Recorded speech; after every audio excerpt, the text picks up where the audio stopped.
Здравейте! Маги представя маринована сьомга на фурна, а аз съм Сандра и ще я приготвя за вас. Филето от сьомга се почиства от кожата с помощта на остър нож.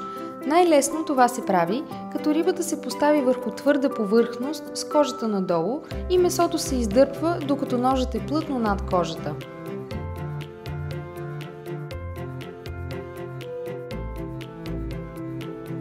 В сьомгата се втриват или набучват парченца чесън.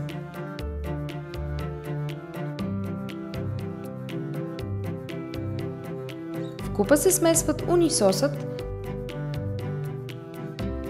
течният мед и зехтинът. Разбиват се до получаване на хомогенна смес и с нея се залива филето от сьомга. То се покрива с фолио и се оставя в тази марината за поне 2 часа в хладилник. След това се поставя в тава заедно с маринатата и се пече в умерена фурна около половин час или повече, като е важно периодично да се полива с маринатата по време на печенето.